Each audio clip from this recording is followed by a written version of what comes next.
Ok, pessoal, sejam bem-vindos mais uma vez ao nosso podcast aqui do Instituto Florescer. Hoje, eu, Lucas Galvão, especialista em hipnose clínica e constelador familiar, estarei aqui juntamente com a Daiane falando um pouco sobre o nosso novo projeto, a Escola do Autoconhecimento. Olá, pessoal, aqui é a Daiane Azevedo, sou consteladora familiar. E é uma satisfação enorme estar aqui com vocês nesse podcast. Sejam todos muito bem-vindos. A Escola do Autoconhecimento é um novo projeto em que estamos engajados, onde fazemos aulas-debate com os nossos alunos sobre vários temas referentes à vida, a autoconhecimento, terapias e muito mais. É isso mesmo. E são temas que provocam as pessoas, né, Lucas? São temas que mexem lá com a nossa consciência. Falando aí, ontem nós tivemos a aula da boa e da má consciência, né? O que isso move em nós? Então, quando a gente fala de alguns temas, acaba provocando aquilo que a gente acha que está certo ou não, né? E o porquê que eu faço o que eu faço? Por que eu estou onde estou? Perfeito, Dai, é isso mesmo. E dessa vez, hoje aqui no podcast, nós vamos falar sobre os 4 últimos temas que trabalhamos com os nossos alunos na Escola do Autoconhecimento. O primeiro tema que vamos abordar hoje será honestidade e verdade. O segundo tema que nós trabalhamos com a Escola do Autoconhecimento será sobre justiça. E o terceiro tema será sobre culpa e inocência. E como a Dai falou, o quarto tema é sobre a boa e a má consciência. Vamos falar sobre tudo isso hoje, vai ser incrível e eu tenho certeza que vocês vão gostar bastante, vão ter muito conteúdo para refletir.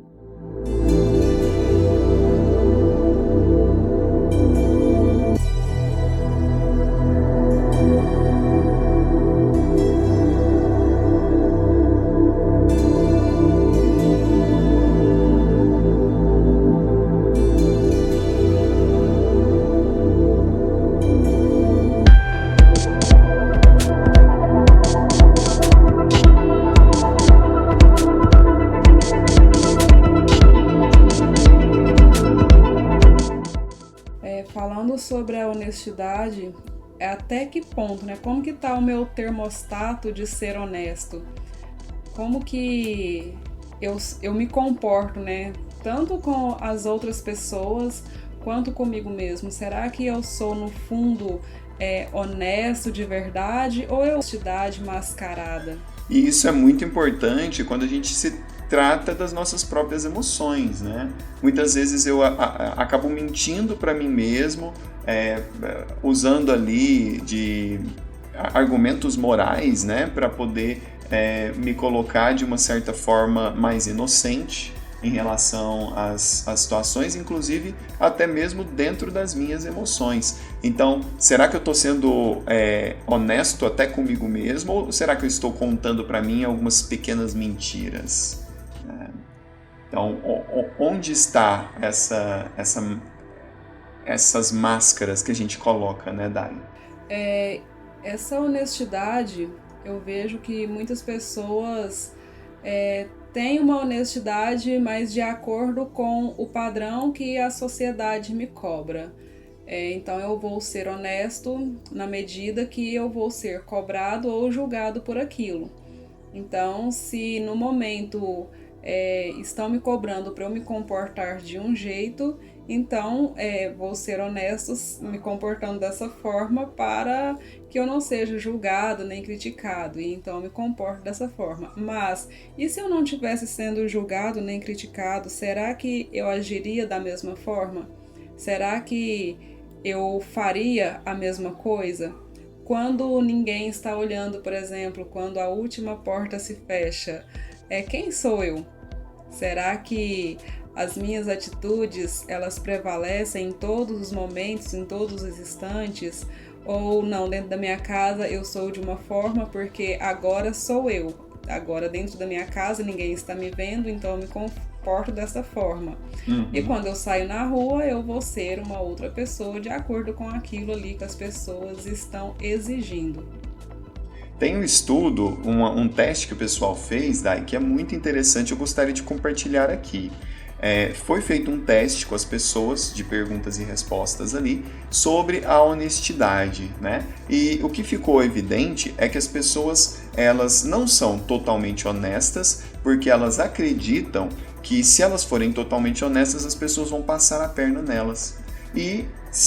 Mas também elas não são totalmente desonestas, porque elas vão se sentir culpadas se manifestar ali qualquer coisa de desonestidade e forem pegas por isso. Então, existe um limiar, sabe? Até onde a pessoa se sente confortável em ser desonesto.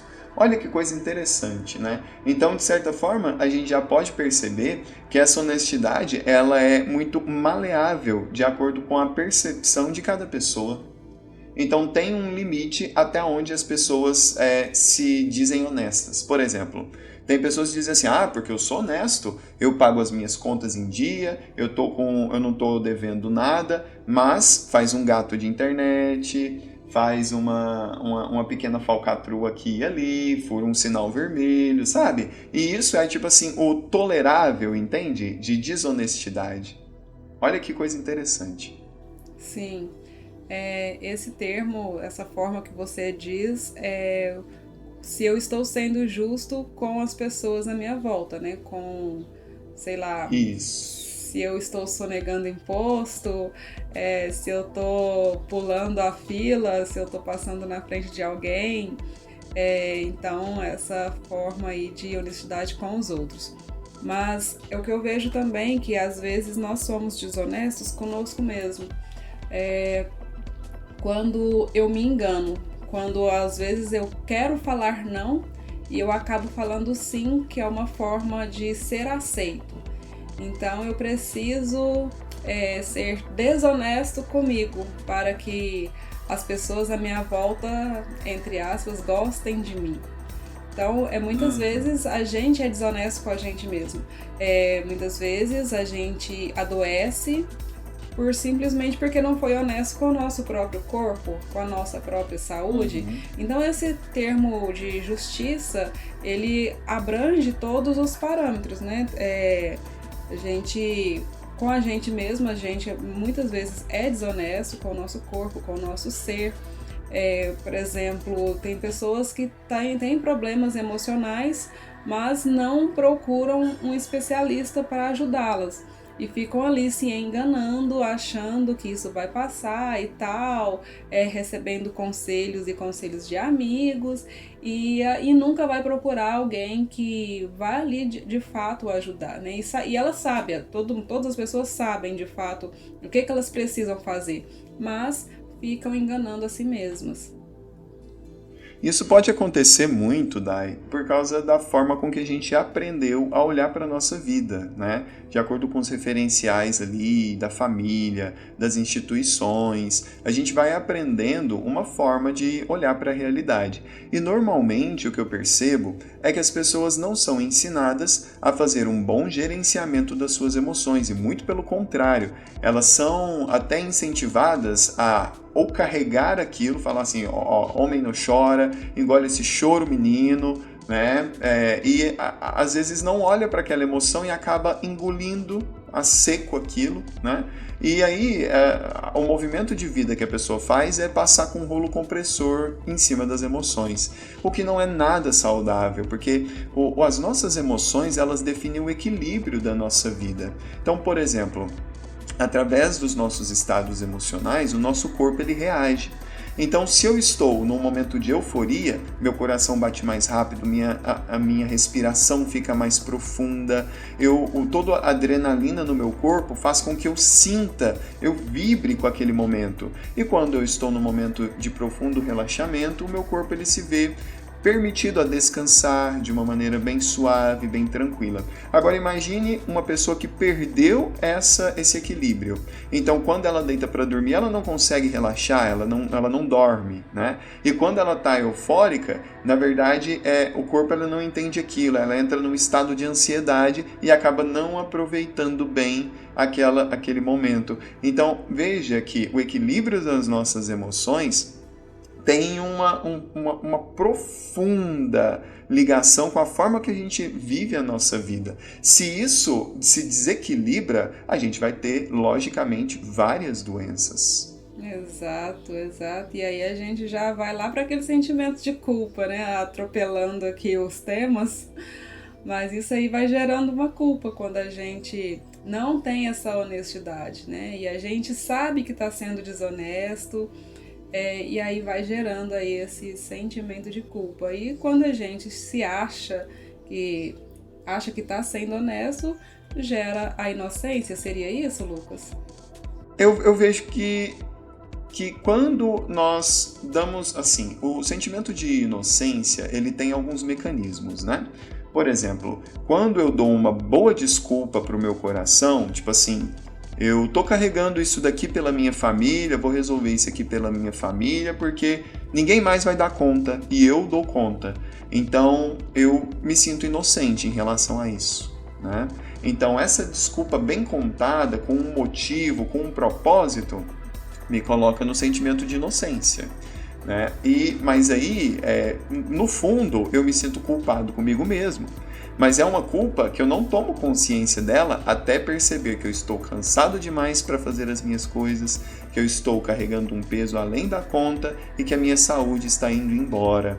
Então, essa culpa, ela vai sendo mascarada o máximo que a gente conseguir nessa desonestidade conosco mesmo, né? E aí vai mascarando essa culpa até o máximo que a gente conseguir, até chegar num ponto que o nosso corpo e a nossa vida precisa de dois caminhos para nos libertar. Ou a gente adoece para então olhar para aquilo, ou a gente começa a enlouquecer. E aí a gente também tem que olhar para aquilo, dar um passo atrás, né? Então existem esses dois limites da vida. Ou eu vou enlouquecer se eu não olhar para essa culpa que está escondida ali, que eu estou já chega de ser desonesto com os meus sentimentos, né? Então, eu preciso olhar para eles, preciso gerenciá-los, senão eu vou acabar, né, enlouquecendo aqui. E, em cima disso, se eu começo a ser justo comigo mesmo, aí a coisa começa a engrenar, né? Por mais que, aí vai vir a culpa. Quando eu começo a ser justo comigo mesmo, eu sinto que eu estou deixando aquilo, a família, estou deixando aquilo que esperam de mim, e aí vem todo um conflito que eu preciso passar para amadurecer. É isso mesmo. E aí também, para a gente sair um pouco dessa culpa, é olhar para o tema justiça. O que é justo? Por que eu estou sentindo essa culpa?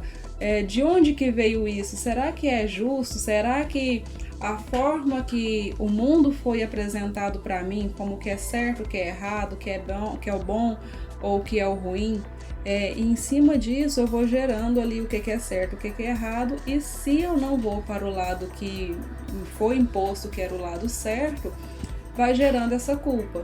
Mas e agora? Será que isso tudo é justo? Será que é justo ficar com sentimento de culpa? Será que é justo ficar com essa inocência? A gente vai buscando desculpas ou vai buscando mecanismos, né, para que a gente saia do sentimento de culpa e passe a ser vítima ou inocente. E aí é bom colocar nessa balança, né? Tanto é que a justiça é representada ali para uma mulher, né, de venda segurando uma balança na mão. Aí é necessário colocar ali na balança, será que essa culpa que eu estou sentindo, será que é justo mesmo? Será que eu estou sendo honesto comigo? Será que quando eu digo não para alguém, será que isso está sendo realmente justo com o outro ou comigo? Porque quando as pessoas falam, normalmente são as pessoas que são mais carentes, né? Que não conseguem falar não. Uhum. E quando alguém chega para essa pessoa carente, normalmente os manipuladores sentem o cheiro de longe das pessoas carentes. E a pessoa carente, ela tem muita dificuldade de falar não. E aí ela acha que vai ser injusto para outra pessoa se ela disser não. Então ela acaba falando sim para ser justa com a outra pessoa. Mas e com ela mesma? Será que ela tem essa justiça? Será que o melhor para ela não seria falar esse não, né? Colocar os seus limites. E quando essa pessoa que ela é carente e ela não consegue falar não, depois ela vai continuar com esse sentimento de culpa, porque o certo seria falar não, mas aí ela fica se culpando porque deu uma resposta errada, e se ela desse a resposta certa também, ela sentiria a culpa da mesma forma. Então é uma coisa a ser olhada, a ser analisada, a ser vista. Daiane, aí eu percebo que nessa balança é muito importante nós colocarmos dois aspectos, né?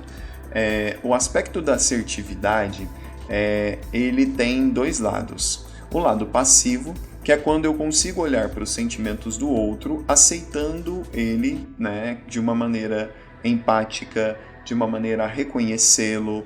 E ao outro lado da balança é quando eu consigo também me impor, né, colocando ali a minha visão, quando eu não concordo, quando eu não me sinto totalmente à vontade com a opinião do outro, né? Então eu preciso sim me impor.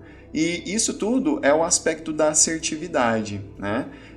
Eu preciso tanto do lado passivo para poder olhar o outro com empatia, e também preciso do aspecto ativo de poder me impor sobre o outro quando eu não concordo com algo. Mas esse se impor sobre o outro não é algo ruim, né? Quando a gente fala dessa forma, as pessoas já levam logo para o lado agressivo, mas não é isso. É muito mais de uma questão de, por exemplo, eu tenho uma situação delicada para tratar com alguém. Eu vou chegar nela e vou falar, olha fulano, isso, eu não concordo com esses pontos. Será que a gente não pode encontrar um meio termo que seja bom para todos? Entende? Porque tudo é algo fácil de se comunicar, né? A gente só precisa entender como lidar com isso sem colocar as nossas emoções de uma maneira tão fragilizada em relação às pessoas, né? Então eu preciso ter esse equilíbrio, tanto do passivo para poder olhar para as pessoas aceitando a opinião delas com empatia, tanto no ativo eu também me impondo, colocando ali as minhas visões, não sendo totalmente submisso a tudo aquilo que eu vejo ao meu redor. E normalmente, aí vamos falar de coisa interessante. Por que as pessoas adotam uma postura ou agressiva ou passiva demais, submissa em relação às pessoas, em relação ao mundo que me rodeia? Normalmente, claro, por causa dos nossos referenciais, a gente vai aprendendo como olhar para isso, né? E aí eu posso aprender que pela boa consciência eu devo ser submisso, ou não. Pela boa consciência, né, quando eu estou ali indo de acordo com os meus referenciais, boa consciência, eu preciso ser agressivo para me impor, porque senão as pessoas vão montar em cima de mim, entende?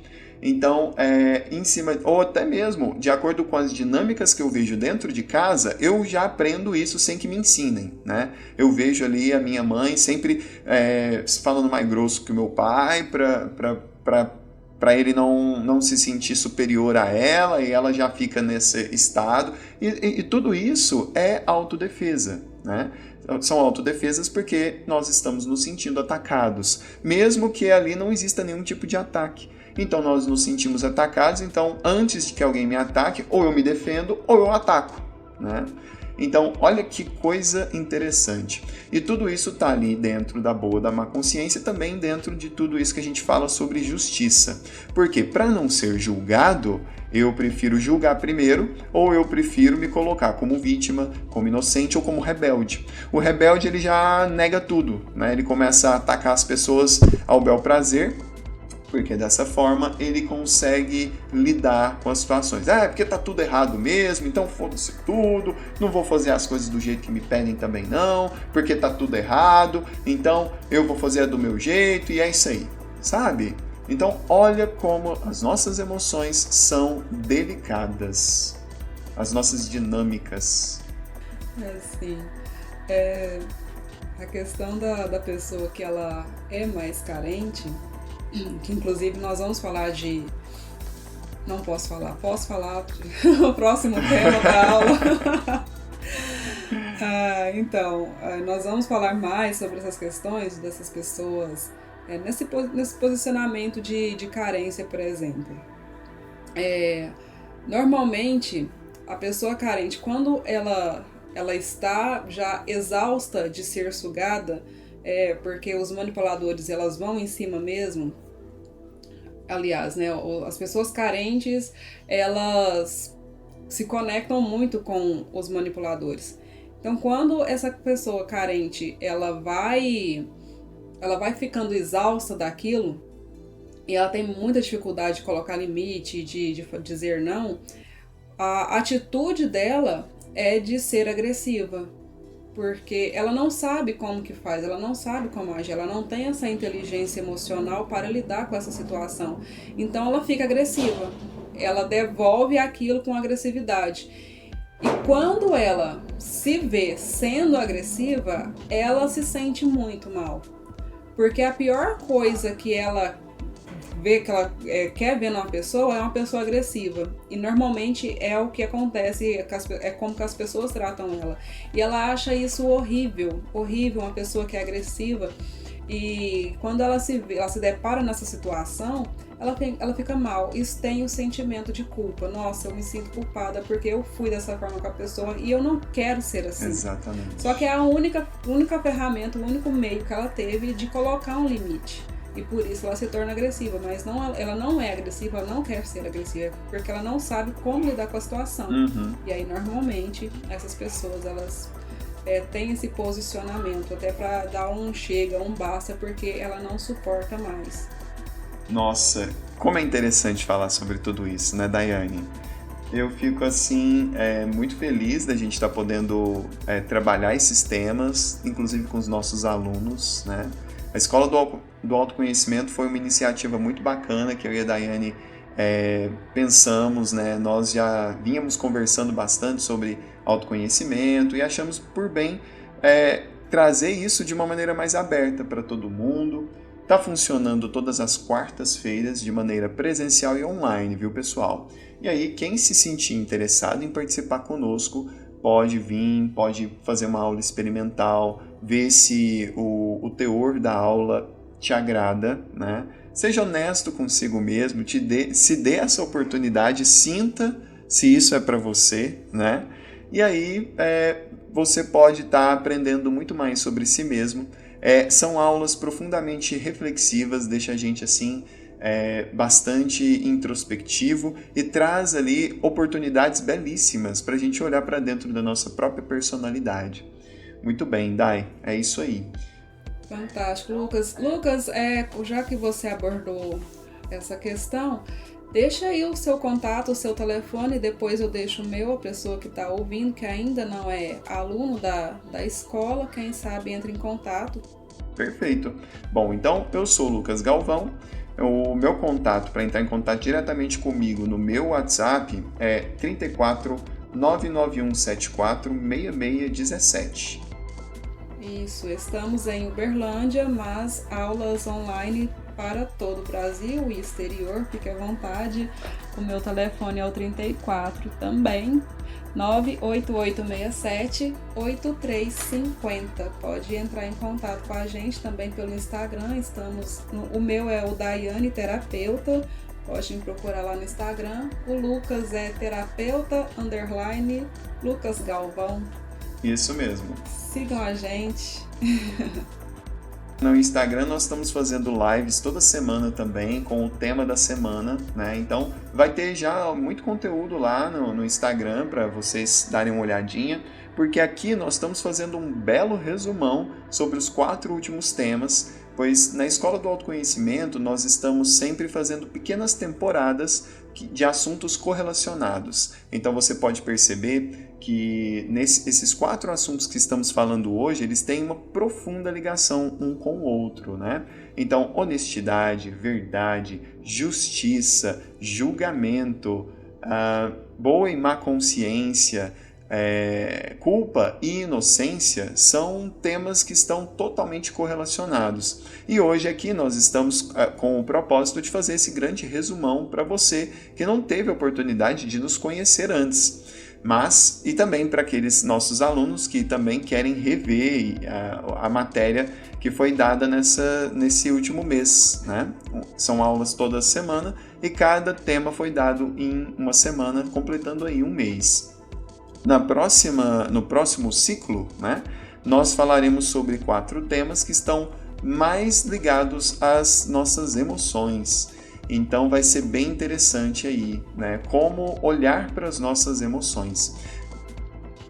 E eu queria deixar também um recadinho para todos que estão nos ouvindo, que a Escola do Autoconhecimento ela tem um valorzinho de manutenção mesmo do nosso espaço, né, de R$100 a cada mês. Então, cada ciclo tem esse valor simbólico de R$100. E, com certeza, é um valor muito baixo em relação às terapias que a gente tem por aí, né? E é uma grande oportunidade de se curar, sim, através da Escola do Autoconhecimento. Então, vale muito a pena, pessoal. Lembrando que esse podcast está sendo gravado no dia 6/5/2021, então não sei quando você vai ouvir, né? Então pode ser que esse valor altere, inclusive a data, né, que são feitas as aulas, que são todas as quartas, as lives são todas as terças, pode ser que tenha uma alteração aí com datas e valores, mas nada de surpreendente. Inclusive as aulas, provavelmente, futuramente teremos outros dias, né? Aumentaremos as salas. As turmas, né? Turmas. Sim, isso mesmo. Perfeito. Isso. Então, falando também, voltando para o assunto, né? Eu gostaria de contar uma historinha. Gosto sempre de trazer Então, diz que certa vez em um mosteiro, era um mosteiro afastado da cidade, e ali naquele mosteiro tinha várias pessoas ali que viviam ali, né, com os aprendizados budistas e tal. Só que o mosteiro estava assim, precisando de reformas. Estava já bem velho e tal, só que eles não tinham renda. Eles viviam com algumas doações que recebiam e tal. E então os alunos ali começaram a falar com o mestre: olha, mestre, o mosteiro do jeito que tá vai cair, né? Precisa arrumar e tal. Aí o mestre disse: olha, eu entendo realmente, aqui tá precisando de cuidados, tá precisando de reforma mesmo, mas nós não temos renda. E aí todos começaram a falaram, não, mas então, o que a gente deve fazer? Não sei, ninguém sabia o que fazia, então o mestre deu uma ordem para eles. Tá bom, então vocês querem tanto que tenha essa reforma e a gente não tem renda. Então eu sugiro que vocês vão até a cidade, roubem, com o dinheiro que vocês roubarem, a gente reforma o mosteiro. E os alunos: nossa, mestre, que horror! Como assim? Nós somos exemplo para as pessoas, a gente não pode roubar. O mestre falou: olha, mas eu não estou vendo outra solução. Vocês vão até a cidade, vocês vão de madrugada, mas vocês têm uma condição: vocês só vão roubar se ninguém verem vocês. Ninguém pode te ver, porque, igual vocês falaram, somos um exemplo. Então a gente não pode ser mal visto pelo povo da cidade. Como que vai ficar a nossa reputação se alguém vê a gente roubando?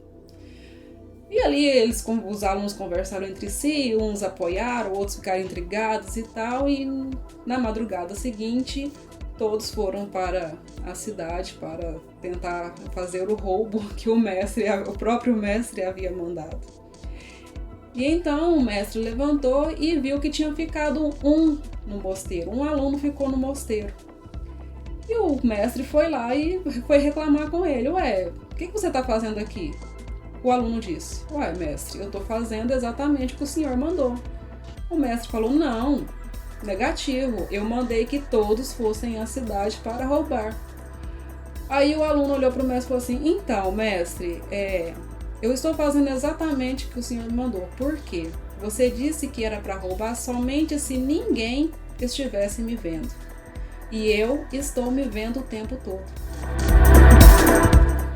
E aí o mestre compreendeu que aquele aluno foi o único discípulo que tinha entendido a mensagem.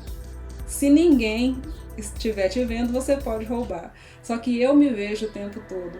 Então, eu não tenho que ser honesta ou justa somente quando as pessoas de fora estão me vendo. Eu tenho que ser honesta para mim mesma, porque eu estou me vendo, eu sou a minha referência. E é somente para mim que eu devo satisfação. Muito bem. Nossa, Dai, que história, hein, viu? Gostei bastante. Uau, que incrível. Eu tenho uma historinha também que eu quero compartilhar, né? Mas antes eu quero falar um pouquinho sobre essa historinha que você contou. É interessante a gente perceber que normalmente a gente sempre coloca mesmo o outro, né? A gente está ali percebendo o outro. E aí, em cima disso, a gente às vezes fica realmente mentindo para nós mesmos e fica ali sobre o olhar do outro, né? Porque se o outro ver qualquer coisa que eu esteja fazendo que eu já estou mentindo para mim mesmo, eu vou ter que confrontar a minha verdade, né? A verdade das minhas ações. E isso vai me envergonhar profundamente, né? E aí eu tenho uma historinha para falar um pouco sobre isso, né? Dizem que certa vez a Verdade estava andando na beira de um lago, né? E pode ser que o pessoal já conheça essa historinha, mas é sempre bom a gente relembrá-la. E a Verdade estava ali naquele lindo dia, andando em volta do lago, né? Ali observando a beleza daquele lugar, quando chega a Mentira. E a Mentira começa a conversar com a Verdade, né? E aí a Mentira fala, está um lindo dia hoje, não é verdade? E aí a Verdade fica meio assim, né? Meio desconfiada da Mentira e fala, tá um lindo dia hoje. Ela percebe que a Mentira falou ali uma verdade, ok, né? E aí a Mentira continua, né? Mas tá calor hoje, né? Verdade.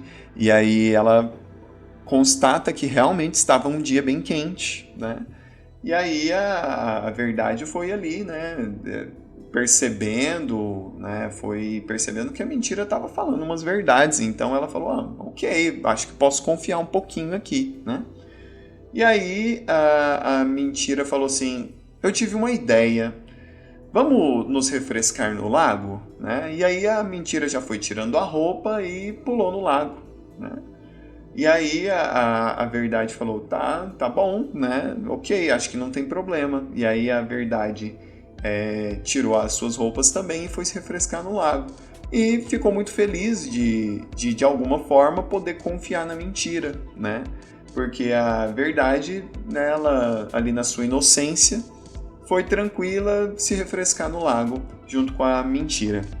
A Mentira, então, saiu do lago em um momento que a Verdade estava distraída, pegou as roupas da Verdade e vestiu, e foi para a cidade. E a Verdade ali ficou um pouco catatônica, sem saber o que fazer, porque agora ela estava sem suas roupas, e foi nua mesmo atrás da Mentira na cidade. E todo mundo olhava para a Verdade com muita abominação. Como assim você está nua, sabe? E aí as pessoas perceberam que era mais fácil aceitar uma mentira travestida de verdade do que a verdade nua e crua. Olha que interessante. E sobre isso eu já puxo uma reflexão. Como é que a gente pode, né, manifestar a nossa verdade nua e crua se é muito mais fácil para a sociedade aceitar uma mentira travestida de verdade? E em cima disso eu puxo o assunto da punição. Porque normalmente nós, ou em cima dos nossos referenciais, ou em cima daquilo que percebemos na sociedade, nós vamos observando que as pessoas elas são muito boas em julgar e nos condenar, né? Então, como eu posso me sentir livre para manifestar a minha verdade se a sociedade já me impõe que é muito mais aceitável uma mentira travestida de verdade, né, do que a minha verdade nua e crua? Então é como se para conviver bem na sociedade eu já tivesse que usar as minhas máscaras, né, para não ser julgado e punido. Então, estamos o tempo todo fugindo das punições, porque normalmente as punições podem ser severas demais. Eu trago aqui um caso, né, que a gente falou também na live, sobre aquela babá que foi acusada de abuso, né? E ela acabou passando por um linchamento público e veio a óbito. Então veja o quanto a nossa sociedade está pronta para julgar e punir as pessoas. Eu sei, claro, que através do campo a gente percebe que tudo é atração e ação e reação, atração. Então, de alguma forma, aquilo estava no campo daquela babá. Mas a nossa sociedade também está à mercê de um campo maior, o campo da nossa sociedade como um todo, do mundo, né? Então, como nós estamos colocando essas informações na nossa vida? Eu deixo essa reflexão. A mentira vestida de verdade, normalmente ela é mais aceitável. É mais gostoso, é mais prazeroso ver uma mentira vestida com a verdade, né? Muitas vezes a mentira, de tanto que é dita, de tanto que é falada, ela acaba se tornando a verdade. E isso nos pega, nos deixa muitas vezes encarando uma falsa realidade. Ainda mais hoje que a fake news está assim, tá muito fácil, né? Tá muito fácil lançar uma notícia que não tem nada de verdade nela, mas de tantas pessoas compartilharem, acaba se tornando verdade. E às vezes a gente vai pesquisar, vai ver se aquilo é verídico ou não, fica até complicado, porque tem até sites que, assim, de nome, que estão publicando ali algo semelhante, não aquilo, mas algo semelhante, que te coloca um pouco em dúvida. Nossa, será que isso é ou não é? Será que é verdade ou não? Será que eu acredito ou não? Então, tá bem complicado de entender aí o que é hoje, o que é verdade, o que é mentira, porque as redes sociais, elas são muito boas, porém, tem pessoas de má fé usando para espalhar aí notícias falsas e tal, e acaba contaminando ali as pessoas. Às vezes as pessoas são até bem informadas e ainda caem nas fake news. Então tem que estar muito alerta a isso, porque senão a gente vai tomar decisões até complicadas ou erradas por causa dessas informações que as pessoas vão passando sem coerência. Dai, um tema que está bem assim recorrente hoje, né, até nas mídias sociais também, é o termo cancelar, né? Cancelar uma pessoa, cancelar uma marca, e isso é muito sério mesmo. Porque que tipo de punição as pessoas têm equilíbrio, sabe? Porque a gente sabe que, como consteladores, eu e você, que precisa tudo haver um equilíbrio entre dar e receber. Agora, será que é justo? Por exemplo, uma pessoa ela comete um erro e em cima disso, por causa desse erro que vem a público, a marca dela é cancelada, ela fica com uma péssima reputação e ela se vê obrigada a fechar ou às vezes até sumir do mapa durante algum tempo, porque senão ela vai ser ali rechaçada, vai ter a sua moral totalmente destruída, né? Então, como é que essa pessoa vai alimentar a família? Como é que ela vai ter como é que... Isso é muito além da conta, sabe? É uma punição muito além da conta e é algo interessante de a gente observar. Sim, estamos voltando à época que queimávamos as pessoas vivas na fogueira. Só de uma forma diferente, mas essa forma de cancelamento, às vezes ela é tão agressiva que é como se a gente estivesse voltando a alguns anos atrás e jogando as pessoas na fogueira novamente. Então, exatamente. O nosso senso de julgamento e de punição está muito grande. Quem sou eu que vou falar disso, mas eu creio que nós deveríamos ter um pouco mais de humanização, né? Eu iria usar o termo compaixão, não sei se cabe, mas seria uma... Eu acho que sim. Eu creio que deveríamos ser mais humanos, né?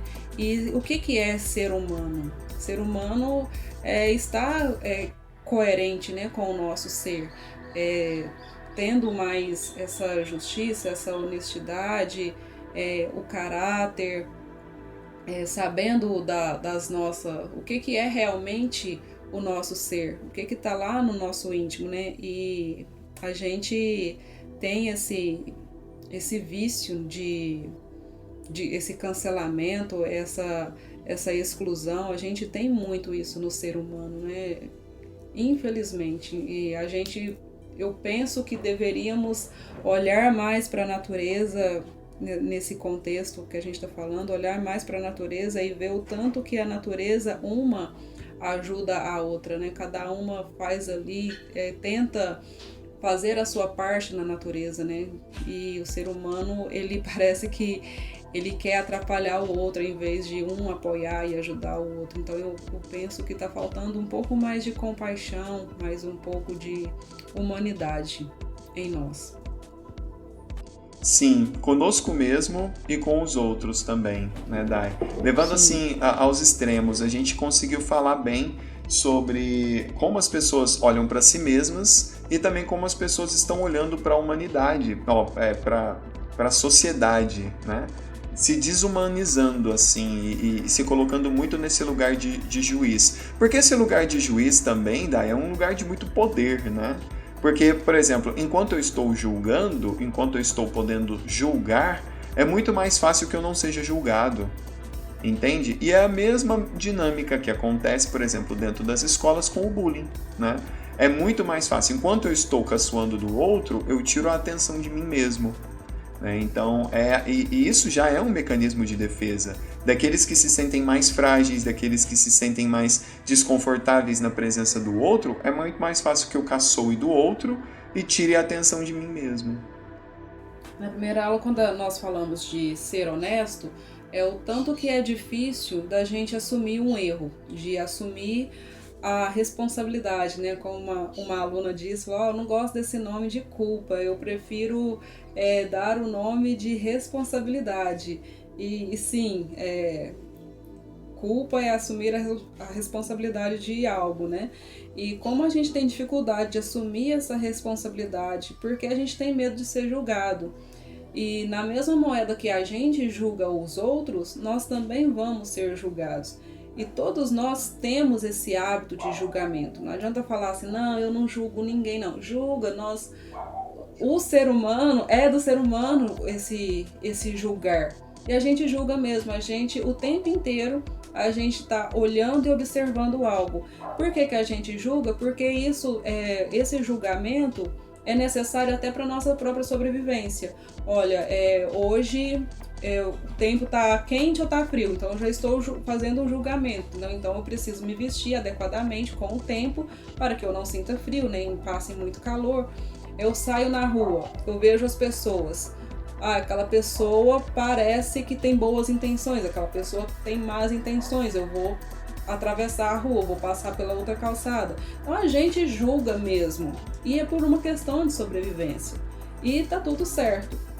Acontece que quando a gente faz esse julgamento querendo já ter uma punição, punir alguém, aí é um pouco mais complicado. Só que para eu assumir uma responsabilidade, assumir que eu sou culpado de alguma coisa, eu sei que por trás disso não vai ficar só por isso. Olha, errei e tá ok. Não vai ser assim. As pessoas vão me julgar, vão falar, se não falar na minha frente, vão falar nas minhas costas. É inevitável. Então, eu falo mas no modo geral, então eu tenho medo do que a pessoa vai pensar de mim. Porque, falando particularmente, eu prefiro que a pessoa fale na minha cara o que ela pensa de mim. Mas a maioria das pessoas não fazem isso. Na sua frente ela fala uma coisa, nas costas ela vai falar outra. Então eu tenho medo do que a pessoa vai falar, vai pensar de mim e qual que vai ser a atitude daquela pessoa a partir do momento que eu assumo a minha responsabilidade, assumo o meu erro. Por que eu tenho medo disso? porque eu também faço isso. Eu também aponto o dedo, eu também julgo, eu também critico e eu vou excluir de alguma forma, eu vou fazer o meu cancelamento com aquela pessoa. Então eu tenho muito medo do que a forma que as outras pessoas vão fazer a partir do momento que eu assumo essa culpa, né? Então tem tudo isso, tem toda essa questão, tem todo esse contexto. E falar disso é muito simples, é fácil falar de todos esses temas. Duro é botar isso em prática. É verdade. Eu quero falar então um pouco, Dai, sobre o que as pessoas de sucesso realmente fazem, né? Porque se a gente for parar para analisar, as pessoas de sucesso, elas são aquelas que pegam toda a energia de vida que elas receberam, né, de pai, de mãe, de avós, essa energia de vida que está conosco hoje, e conseguem fazer algo de bom e produtivo para si mesmas e para a sociedade. Então, para eu fazer isso, primeiramente, eu preciso liberar a energia que eu estou colocando nos meus mecanismos de defesa. Por quê? Essa energia que eu coloco nesses mecanismos de defesa, elas se desgastam por eu estar tentando me proteger de algo que eu sinto como uma ameaça. Quando eu estou preso nesses mecanismos de defesa, né? Por exemplo, eu estou fugindo do julgamento das pessoas, eu não quero que as pessoas me julguem, me critiquem, todo esse desperdício de energia em cima desses movimentos nos colocam numa posição de medo e fragilidade. Se eu estou numa posição de medo e fragilidade, como é que eu posso ser confiante e corajoso? Né? Eu só consigo ser confiante e corajoso para empreender, para dar o meu melhor naquilo que eu faço, para ser totalmente aberto com as pessoas e conseguir olhar para a humanidade buscando entender o que eu posso fazer para o todo, para contribuir com o todo, que eu também vou me beneficiar. Né? Eu só consigo ter esse olhar mais positivo se eu primeiro olho para os meus mecanismos de defesa e começo a entender por que eu estou criando esses mecanismos de defesa e como eu posso me libertar deles. Esse é o verdadeiro e profundo trabalho de autoconhecimento que traz a gente para a vida mais saudável, para o positivo dessa vida mais saudável. Então, primeiro, para sair do negativo, eu preciso pegar todos esses mecanismos de defesa que me impedem de ser corajoso, altruísta e próspero e olhar para isso entendendo os meus porquês e começando a mudar, começando a liberar esses mecanismos de defesa. Enquanto eu estiver me autoprotegendo, eu vou estar também me autossabotando. Sim. A questão não é excluir o que sente, né? Excluir as questões. É olhar para elas e acolher aquilo e ver o que eu posso fazer a partir daqui. A gente falando sobre os 7 pecados capitais, né? Será que eu tenho inveja? Será que eu tenho luxúria, avareza, sei lá, ira? Ira, eu sei que eu tenho. Eu tenho a raiva. Eu tenho a raiva e eu sou completamente consciente que a raiva, ela surge em mim com muita facilidade. E antes, eu deixava a raiva falar mais alto, né? Então, eu sempre agia pela raiva. Então, a partir de quando eu tomei a consciência, nossa, eu tenho esse sentimento e isso aqui supita dentro de mim muito fácil. Então, peraí, eu não vou parar de sentir raiva mais, que foi a primeira coisa que eu tentei fazer. Não posso sentir raiva, eu sou uma pessoa do bem, zen, né? E agora eu sou um ser de luz especial, não terei mais raiva.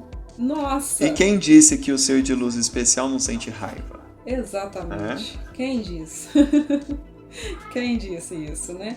E então não é que a gente tem que excluir um sentimento que a gente julga que ele seja ruim. Pelo contrário, a gente tem que pegar ele, olhar para ele e falar, olha, você tá aqui, você existe, você faz parte, mas agora eu vou entrar no controle da situação aqui, né? Eu vou usar a raiva, não vou deixar a raiva me usar.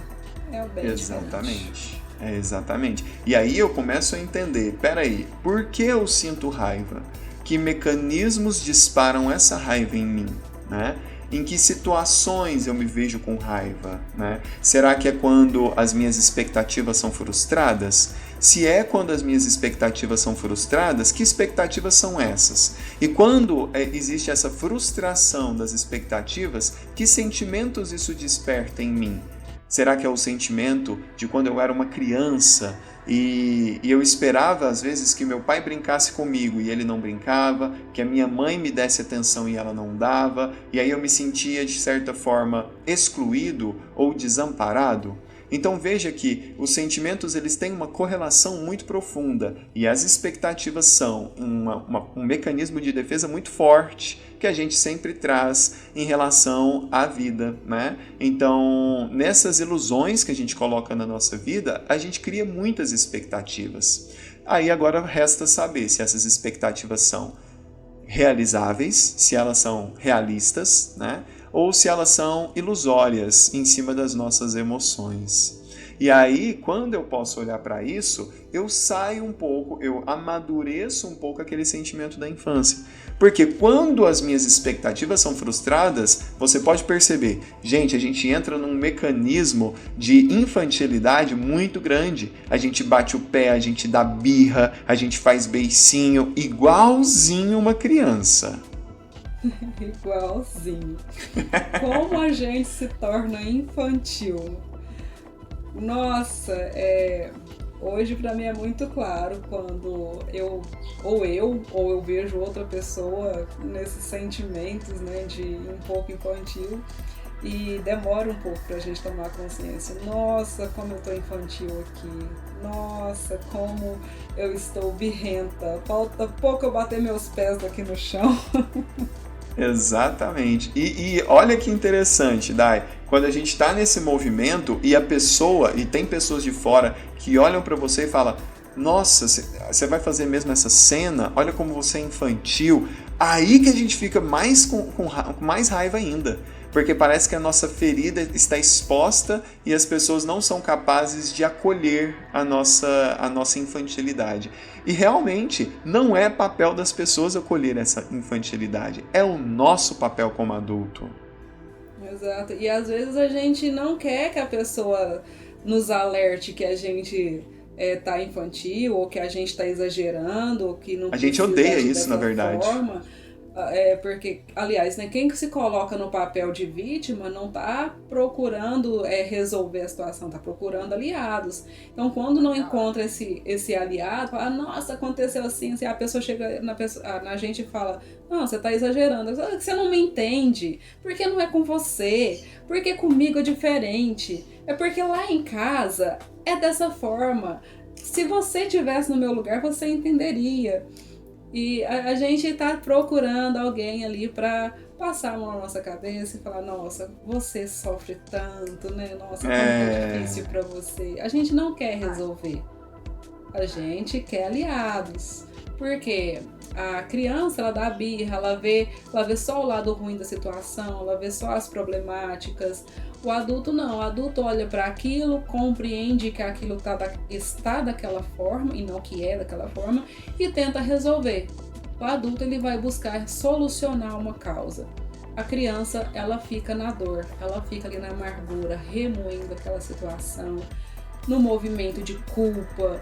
Ela fica ali e buscando, querendo justificar o porquê que aquilo acontece com ela, o porquê que ela sofre tanto e porquê que ninguém a entende.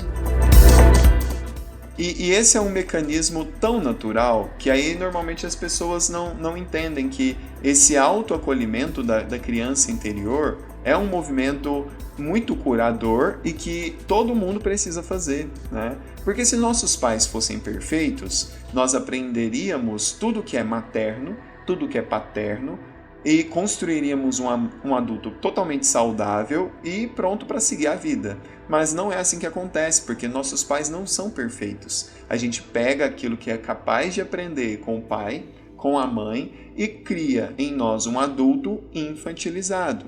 E esse adulto infantilizado, ele tem agora a missão de seguir para a vida e cuidar da sua criança interior.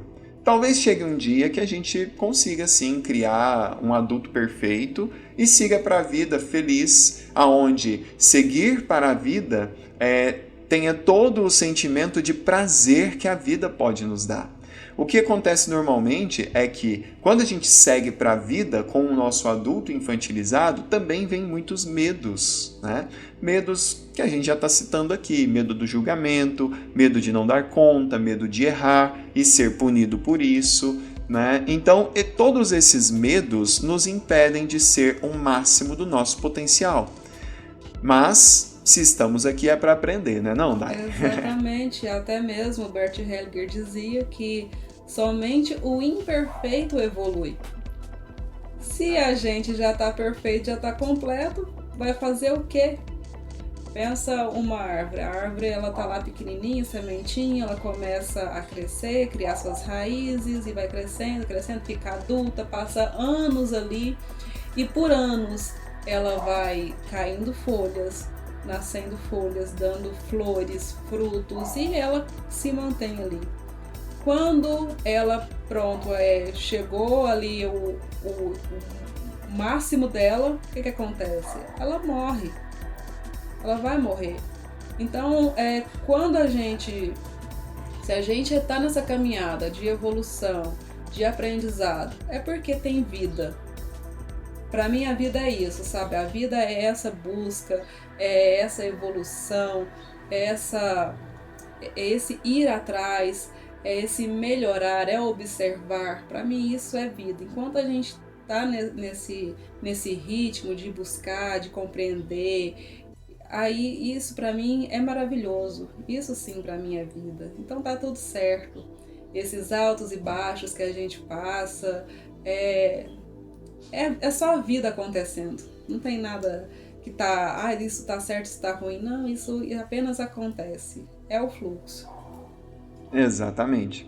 E quando a gente está nesse fluxo gostoso, né, que é o estado de flow que a gente fala, o estado de fluxo, é muito gostoso porque parece que todas as nossas decisões elas são quase intuitivas. A gente segue ali o fluxo do nosso coração sem muito questionamento. Mente e coração estão totalmente alinhados, conectados. É muito gostoso. Mas quando estamos em desarmonia, a mente e o coração estão ali em certos conflitos, então esse fluxo ele não acontece dessa forma, né? E aí sim a gente está nesses mecanismos de defesa e também nessa questão de culpa, de julgamento, de inocência, de rebeldia, né?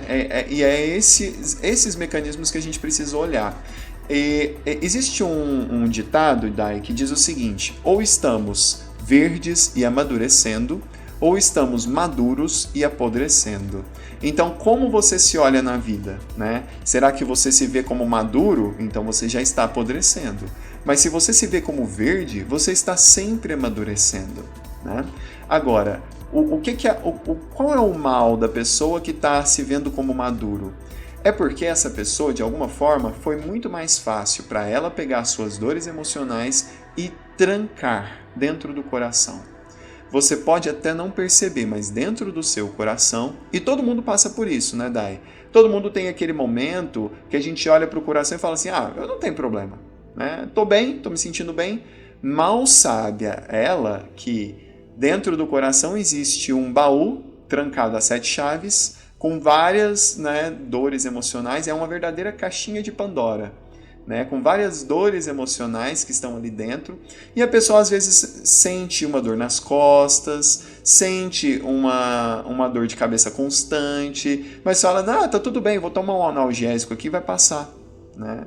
Fica nesse movimento. Fica mascarando a raiz do problema.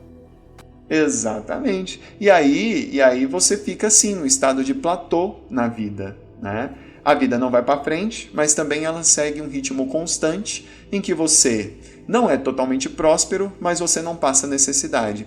Então você simplesmente continua. Já estamos aqui com 59 minutos de podcast Tá sendo muito gostoso esse bate-papo.